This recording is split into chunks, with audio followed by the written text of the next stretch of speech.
Welcome back. Well, Chip, the latest look at the drought monitor here in the U.S. shows nearly 75% of the Midwest is now drought free. And as you look at the map, extreme drought now has been removed from Iowa. We have the lowest level of extreme drought in this country that we've seen since April of 2020. That's some great news. So, as we look at some of these saturated soils, though, some planting delays, I mean, at this point, do we have any reason to believe that the 181 bushel per acre corn yield that USDA has penciled in right now for this year, that we won't hit that? Well, a little bit in the back of my mind, we've never hit it before, right? If you use a 5-year average, of national average corn yield, it's several 5-6 bushels below where they have the trend line at 181. I think the longer it takes to plant this crop, the higher the bar is to hit 181, and that's something I think that's going to support us longer term. Is how do we get through June and July? And certainly we have a lot better moisture than we did before. That's a good thing to get this crop up and out of the ground, assuming we get the rest of it planted.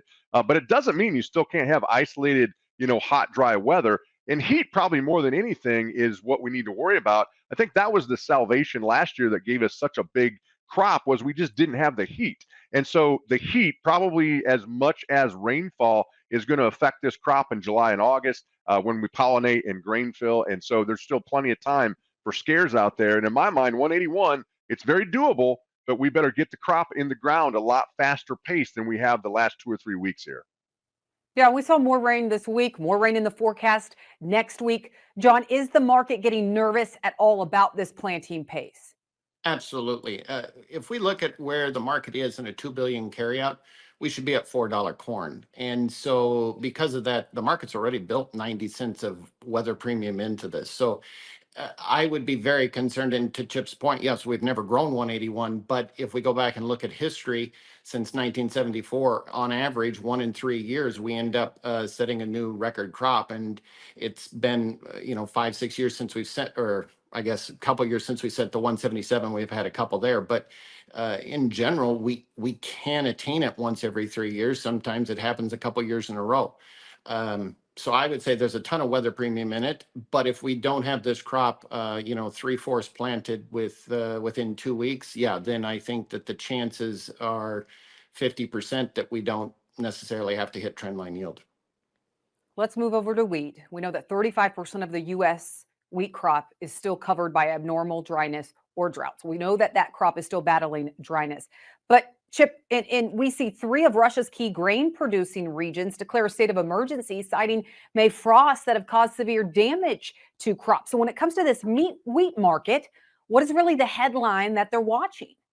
Yeah, I think the wheat's focused on Russia. Not only do they have a lot of dry weather in some of their main producing areas, they've had at least one, if not 2 or 3 frosts and some cold weather, very cold weather in the forecast. In fact, earlier this week, I read that they had a snowfall in Moscow. So they are looking at an abnormally cold spring and an abnormally dry spring. I think that's the focus right now of the wheat market is Russia. They've been the big wet blanket on the market because they're putting out huge supplies with a record crop a year ago, but that looks to change with this weather they're seeing. And it's really, again, to my point earlier, the fun money flow is driving it. They've had a big short position for the better part of 2 years, and they're coming out of that. And that means that maybe there's a little more upside, especially if Russian production stays, in question here going forward the next 2 or 3 weeks.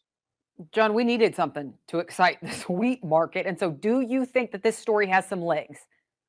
I think it has ran its course. At this point, with the massive carry in the market, talking to mills, we were trying to get some cash wheat moved into some plans for a couple of producers that had old crop, and you have to wait to find an open slot time to dump. That is a concern to me, that you can't necessarily find the mills full. So if their flour sales are down, then which is kind of what we're hearing in the industry. I struggle to see why the wheat in general has to go higher. The other thing that really concerns me is Chicago wheat is only 6 to 8 cents below Kansas City. And, for the protein difference between those two, we should be more like 30, 40 cent spread. So to me, it feels like Chicago's ran its limits. Kansas City potentially has some deal, but you know, everything I always hear from all the wheat producers is you can kill that crop 9 times and it'll still come back. And this feels like we've maybe only killed it in Russia maybe 3 times so far, maybe 4. And in the US, we've maybe only killed it once.